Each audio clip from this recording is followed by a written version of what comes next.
Hello बच्चों, how are you all. Welcome on my YouTube channel the learning path. तो बच्चों, आज की क्लास में हम ICSE 8th class novel a tale of two cities, जो कि चार्ल्स डिकन का लिखा हुआ नॉवल है, उसका चैप्टर नंबर 11 द रेवोल्यूशन, इसको सिंपल हिंदी में समझेंगे। When Lucy and Charles came home, the first person who came to visit them was Sydney carton. तो बच्चों, लूसी एंड चार्ल्स अपनी शादी के बाद कंट्री साइड घूमने गए थे। तो जब वो वापस आते हैं तो जो सबसे पहला पर्सन जो उनको मिलने आता है वो होता है Sydney carton. He had not improved in either his habits and looks and was as careless and reckless as ever। तो उसकी ना तो हैबिट्स आदतों और ना ही उसकी लुक्स मीन्स दिखावट में कोई इम्प्रूवमेंट हुई थी। वो वैसा ही केयरलेस एंड रिकलेस जंगली सा था।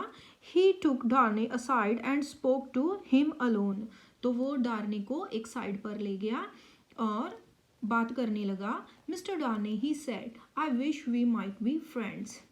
तो उसने कहा, मिस्टर डार्ने, मुझे लगता है हम दोस्त रहेंगे या दोस्त होंगे। We are already friends I hope. मुझे लगता है, मिस्टर डॉन ने जवाब दे रहे हैं कि मुझे लगता है कि हम पहले से ही दोस्त हैं।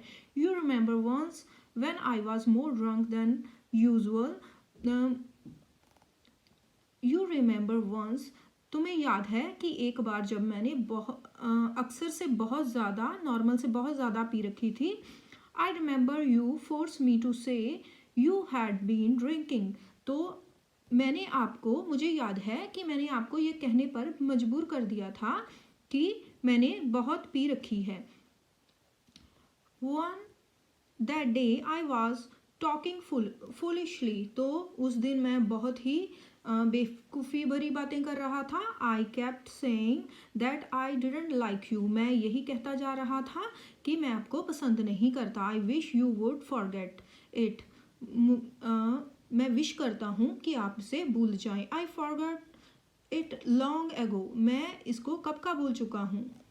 You are very kind. तो ये डार्ने कह रहे हैं कि ये सिडनी कार्टन, जब चार्ल्स ने कहा कि मैं वो सब बातें भूल चुका हूँ, तो सिडनी कार्टन ने बोला कि आप बहुत ही दयालु हैं। No no not at all. नहीं, बिल्कुल भी नहीं।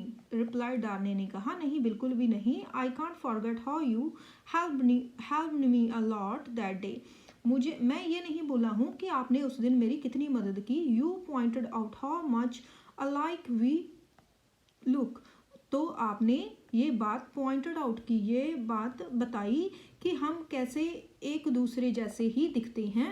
That help me my case a lot. जिसने कि मेरे केस में मेरी बहुत मदद की। It saved my life. इसने मेरी लाइफ बचा दी। तो बच्चों, जब चार्ल्स डार्ने पर केस होता है तो वो फॉल्सली अक्यूज्ड होते हैं। उन पर झूठा इल्ज़ाम लगा होता है चार्ल्स डार्ने पर कि उन्होंने कोई सीक्रेट इन्फॉर्मेशन इंग्लैंड गवर्नमेंट की, फ्रांस की गवर्नमेंट को दी है। तो इसके लिए उन्हें जेल हो जाती है। उन पर केस चल रहा होता है। लेकिन जो गवाह होता है वो कोर्ट में सिडनी कार्टन और चार्ल्स डार्ने, जो कि एक जैसे ही दिखते हैं, उनको पहचान नहीं पाता।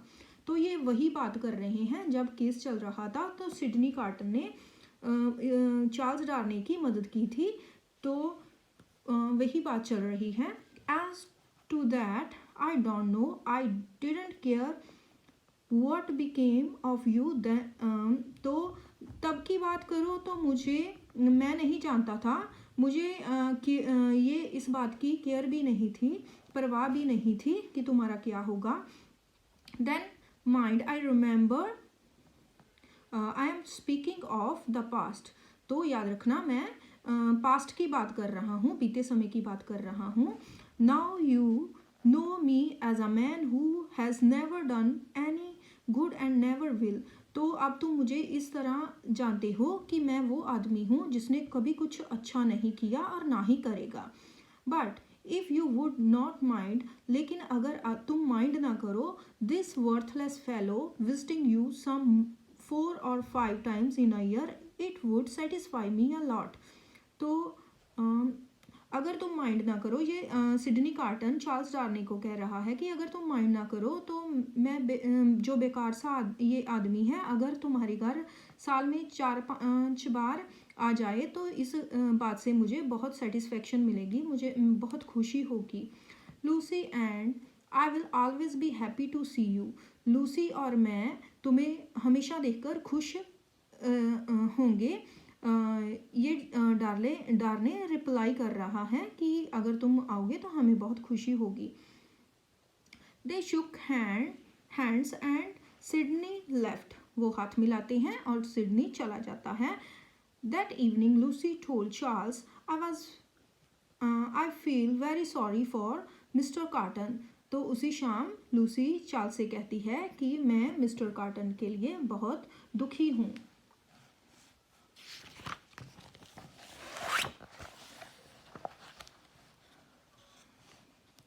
Why? asked Charles. चार्ल्स ने कहा, चार्ल्स ने पूछा क्यों? I don't think he feels sorry for himself. मुझे नहीं लगता कि वो अपने आप के लिए दुखी है। If he did, he would stop drinking. अगर ऐसा होता तो वो पीना छोड़ देता।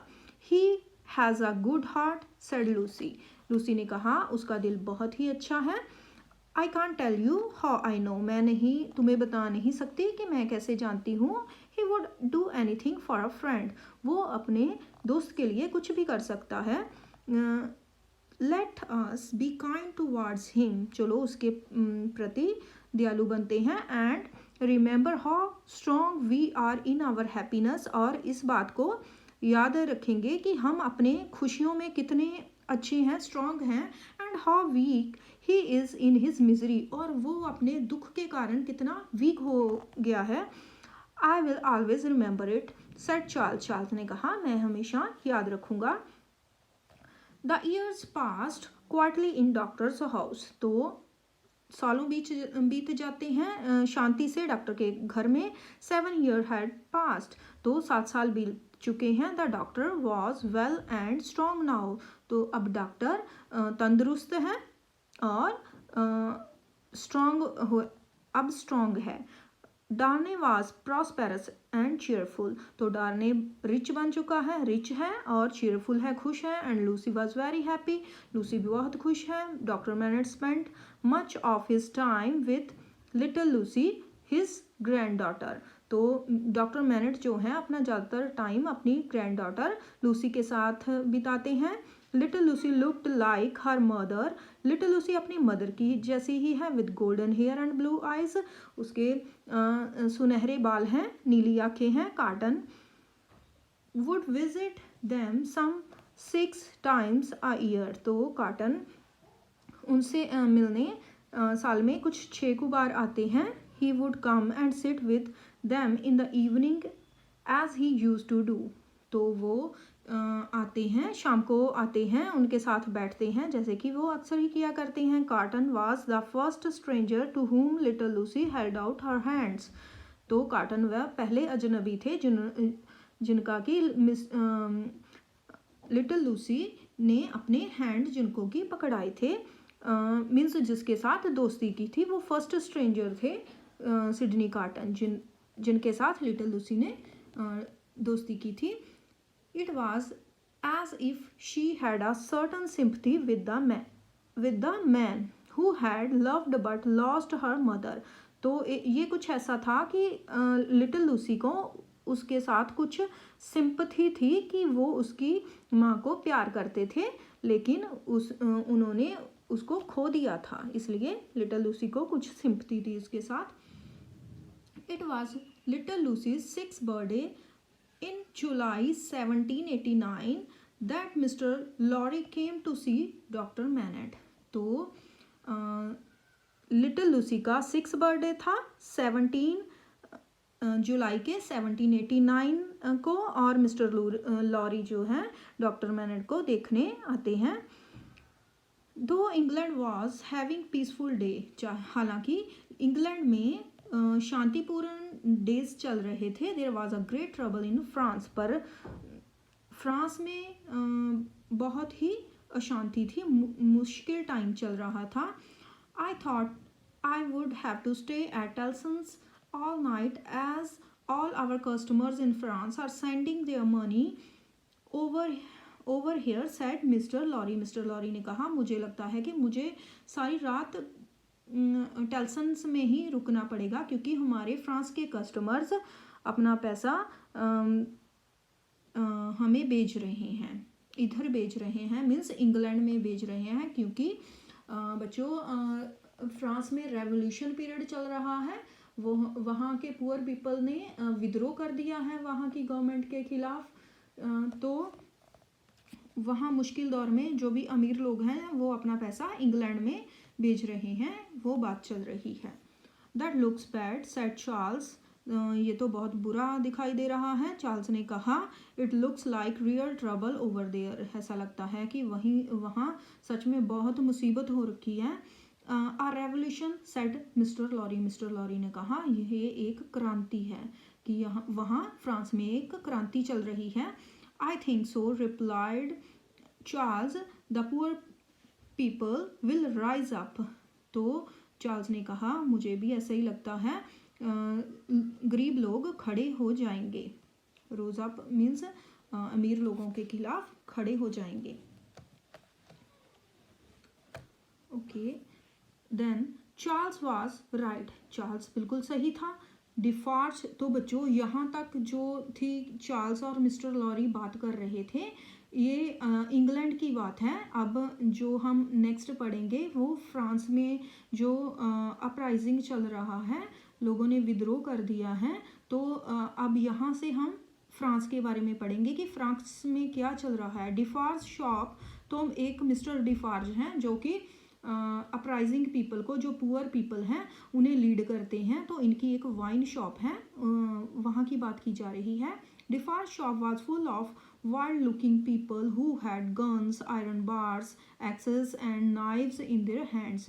तो डिफार्ज की शॉप में जंगली से दिखने वाले लोगों से वो शॉप भरी हुई है, जिनके पास क्या है, गन्स हैं, आयरन बार्स हैं, लोहे की छड़ें हैं, एक्सेस कुल्हाड़ियाँ हैं, एंड नाइव्स हैं उनके हाथों में। Defarge was handling more axes and guns, तो डिफार्ज उन्हें और भी एक्सेस एंड गन्स पकड़ा रहे हैं, कुल्हाड़ियाँ और बंदूकें पकड़ा रहे हैं। The crowd shook their fists and raised their skinny arms, तो क्राउड जो है वो अपनी फिस्ट्स को, मुट्ठियों को हिला रही है, जैसे कि वो नारे वगैरह लगाते हैं, हाथ ऊपर करके अपनी स्किनी आर्म्स को, पतली सी बाहों को ऊपर उठाकर मुट्ठियाँ बंद करके वो लहरा रहे हैं। तो बच्चों ये जो है, ये जो पिक्चर है, ये वो जो अपराइजिंग पीपल हैं जिन्होंने विद्रोह कर दिया है, तो उनकी है, उनके बारे में दिखाया गया है कि फ्रांस में क्या चल रहा है। तो नेक्स्ट रीड करते हैं।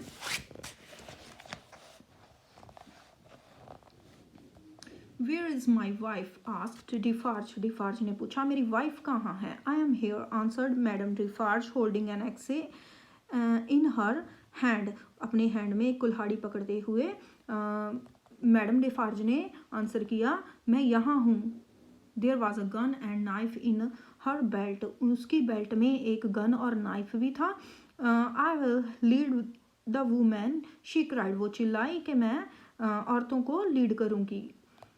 Then to the Bastille, cried Defarge. चलो बेस्टाइल की ओर चलो, to the prison, जेल की ओर। We will tear it down, हम उसे तोड़ देंगे। ये जेल को तोड़ने की बात कर रहे हैं, जो कि बेस्टाइल जेल है। बच्चों ये वही जेल है जिसमें कि डॉक्टर मैनेट कैदी थे। We will set the prisoners free, हम प्रिजनर्स को, कैदियों को रिहा कराएंगे, फ्री कराएंगे। The crowd rose and moved without stopping to the Bastille, तो क्राउड जो है चल पड़ती है, खड़ी हो जाती है और चलने लगती है बिना रुके बेस्टाइल की ओर। After 4 long hours the governor of the prison was giving up, 4 लंबे घंटों के बाद गवर्नर प्रिजन का जो गवर्नर है वो गिव अप कर देता है। तो बच्चों ये जो भीड़ है और जो जेल का गवर्नर है, सिपाहियों के बीच, दोनों के बीच लड़ाई होती है और 4 घंटे लड़ाई चलती है। इसके बाद जो गवर्नर होता है वो लोगों के गुस्से के आगे गिव अप कर देता है। Defarge and the people rushed into the prison.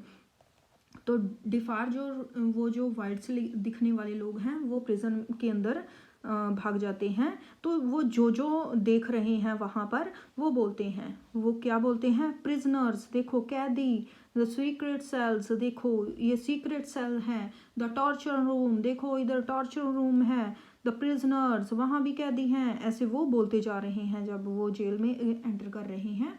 डिफार्ज got hold of one of the guards. तो गार्ड्स में से एक को डिफार्ज पकड़ता है।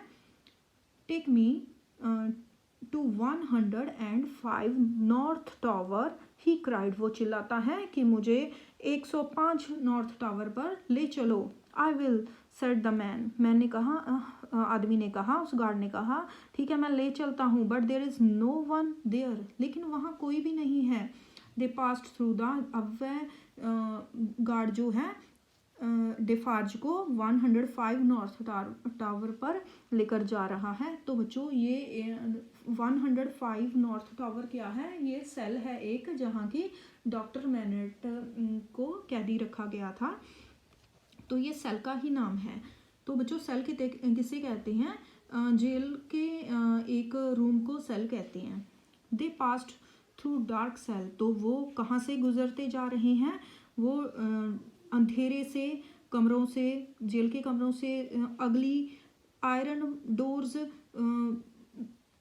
बदसूरत से दिखने वाले लोहे के दरवाज़ों से निकलते जा रहे हैं। Up and down many steep steps, खड़ी सीढ़ियों से ऊपर नीचे होते हुए जा रहे हैं। Came to a locked room. और पहुंचते हैं लॉक्ड डोर पर, एक बंद दरवाजे पर पहुंच जाते हैं। The guard opened the door. तो गार्ड वो डोर खोलता है। This is 105 north tower. यही है 105 नॉर्थ टावर। ही सेड, उसने कहा। It was a low room. वो एक नीचा सा कमरा था। लो मीन्स जहाँ की स्टेप डाउन करके जाना होता है, नीचा सा कमरा था। There was a small pile of ashes on the floor. तो वहाँ फर्श पर एक एशेस मीन्स राख की ढेरी लगी हुई थी। In the room there was a stool, a table and straw bed. तो रूम में एक स्टूल था, एक टेबल था और स्ट्रॉ बेड था। स्ट्रॉ बेड मीन्स छोटी छोटी लकड़ियों से बना हुआ, I think straw bed.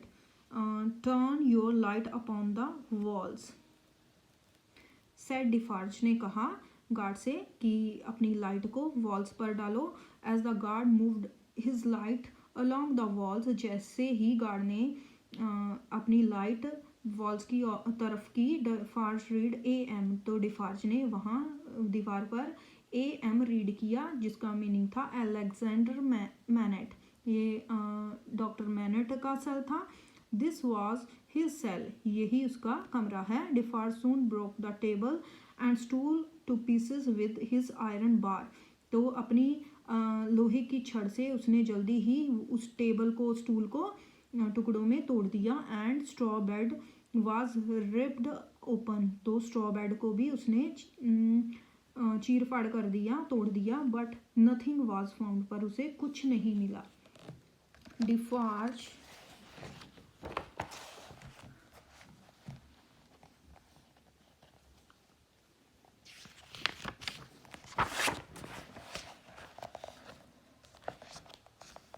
then pulled out some bricks from the chimney। तब डिफार्ज ने चिमनी में से कुछ ब्रिक्स, ईंटें निकाली। Behind them he found a paper which he carefully put in his pocket. तो वहाँ उसे एक पेपर मिला, एक कागज़ मिला, जिसे कि उसने बहुत सावधानी से अपनी पॉकेट में डाल लिया। He then left the cell and went out into the street. तब वो जेल के कमरे को छोड़कर स्ट्रीट में बाहर आ गया। बाहर चला गया। The people were looking for him to lead them, तो वहाँ लोग उसका इंतज़ार कर रहे थे कि वो हमें लीड करे, कि अब बताइए कहाँ जाना है। They were taking the governor of the prison to the city wall, तो वो जो लोग थे वो गवर्नर को, प्रिजन के गवर्नर को सिटी वॉल की तरफ लेकर जा रहे थे, टू पनिश हिम, उसको सजा देने के लिए, for shooting at the crowd, जो उसने क्राउड पर, भीड़ पर गोलियां चलाई थी, उसकी सजा देने के लिए। The crowd dragged governor of the city wall to the city wall, तो जो क्राउड थी, जो लोग थे, वो गवर्नर को घसीटते हुए सिटी वॉल की तरफ ले जा रहे थे। सडनली समवन हिट हिम, तो अचानक किसी ने उसे मारा। एंड अनदर, फिर किसी और ने मारा, फिर किसी और ने मारा। ही फेल टू द ग्राउंड, वो ज़मीन पर गिर गया। द पीपल किक्ड हिम, लोग उसे किक करने लगे, पैरों से मारने लगे। Madam Defarge put his foot on the governor's neck and they killed him, तो मैडम डिफार्ज ने उसकी नेक पर अपना पाँव रखा और उन्होंने उसे मार दिया। Many jailers were grabbed and hanged till it was dark, तो बहुत से जेलरों को खींच कर लाया गया और उन्हें हैंग कर दिया गया, उन्हें फांसी दे दी गई अंधेरा होने तक। Then the man and women went back to their hungry children, तब वो जो भीड़ में आदमी और औरतें आई थी, वो अपने भूखे बच्चों के पास वापस चले गए।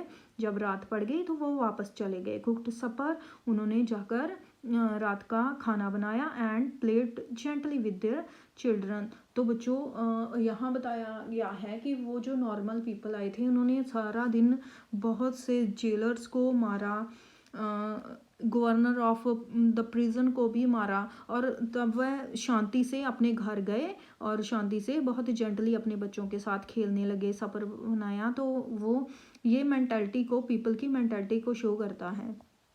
It was almost morning when Defarge and Madame Defarge closed their wine shop, तो ये लगभग सुबह ही हो चुकी थी, अर्ली मॉर्निंग थी, सुबह ही हो चुकी थी जब डिफार्ज, मिस्टर डिफार्ज और मैडम डिफार्ज ने अपनी वाइन शॉप को बंद किया। At last the trump is come my dear, said Defarge ने कहा, अंत में जीत आ गई है।